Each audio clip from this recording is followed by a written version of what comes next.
تشته ست ستوندې ورته مخامخ دي. هلکه وایه ما د کار نه کوي.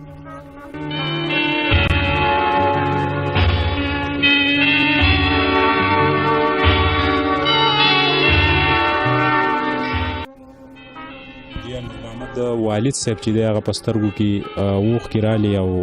ډېره ګرانه او ډېر افسوس عملي یو انسان ته چې هغه په خپل فیملی کې اوه غمونه ویني او هغه کور چې په هغې دروازې نه هغه کور چې د هغې لوښي مونږ تاسو ته دې نه مخکې په خپل ریپورټ کې ښوولي او زه به د نور محمد والد صاحب ته ووایم چې دی حوصله وکړي.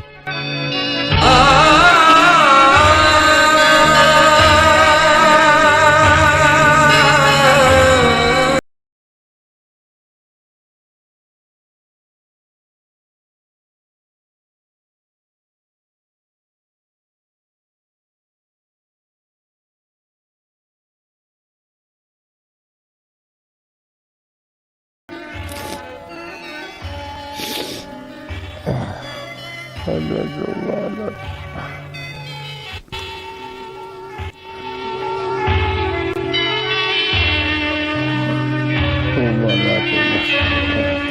محمد والد صاحب دا وخت ډیر زیات په غم باندې دی او مونږ تاسو ته زو سین ته یم چې د کور دا منظر یو پیر تاسو بیا وینئ.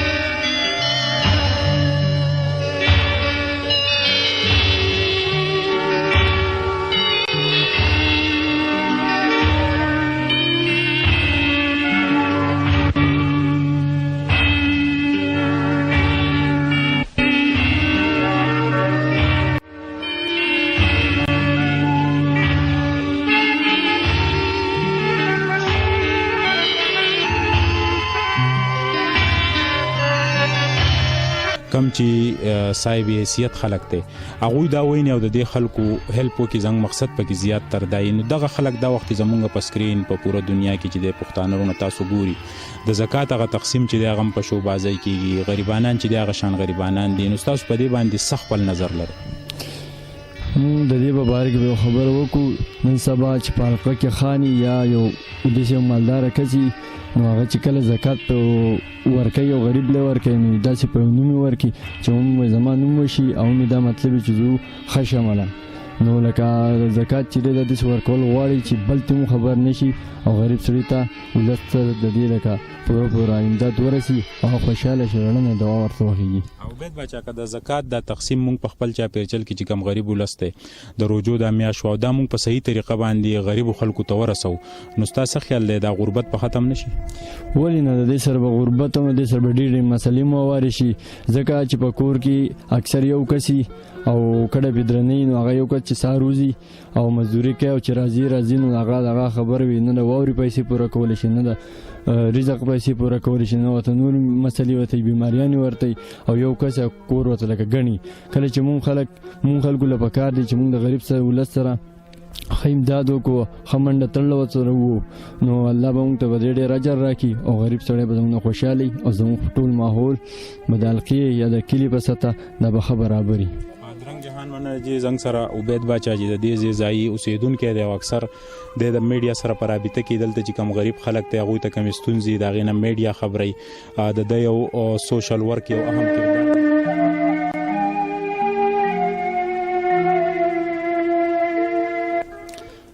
د کم کور دیوالونه چې په دې حالي دا تاسو ګورئ د کړه دا مقام دا غي په کور باندې ور نه په کور کې هر طرف ته غربتي او بیا دردمن بابا چې د سترګونه مسلسل وښ کی ولی چې د ځوان بچو غم چې دی دا ډیر زیات ګرانی دا دی الله تعالی چاته نه خي او دا حوصله ته چې د سلام کوم چې دا مسلسل و جنازې د کور نه وته د کور سینه ډیره لوی ده چې و غمونه د مسلسل برداشت کړو زنګ بابا چې د کپڑے لمدي دي د مزدوري لته او بیا چرته کې غوپه وهلي د ولې چې ګرمي وا او روجي دي نو زمونږ بابا چې دغه کپڑے وسوم لمدي دي خو د بابا په غیرت کې دغه په اخلاص کې لا کمه نه راغله دا ډیر زیات میلمه دوستي مونږ چې د هغه زینو دی ولیدو د خطر روډ نه کټونه بالښتونه مونږ ته سم شو یا د دینه مخ کې چې کم مونږ په بوزه کې راغلیو نو زنګ د پاره شربت تیار شو دوی د پښتون ډک د غیرت نه ډک د میلمستیا نه ډک دا کور لري او الله تعالی د دوی سخت چې دی هغه په خپل قدرتونو په دوی باندې اسانه کی ولې چې زمون بابا چې بابا دا وایي چې دا وخت سم مشکلات دي تاسو ته د خدای د غاړې سخت دي جواز مونږ کې صبر دی تاسو ولې تکلیف ورکوه ځان له بل مسلمان ول تکلیف ورکوه خدای خوشحاله کړه خلکونه خدای په آخرت په دنیا په کار کوي تاسو مونږ پسې راغله جی زمونږ بابا چې دی هغه وسوم دغه د خبرو نه د حوصلې بوی راځي دا نه چې هغه مایوسه دی وسوم د حوصله مونږ یینو د تیر شل 15 ورځې نه د حوصله مونږ برداشت کوو چې هغه د حوصلې نه ډک دی زما هغه رونه کم چې په سعودي عرب دوبۍ قطر په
Thank you.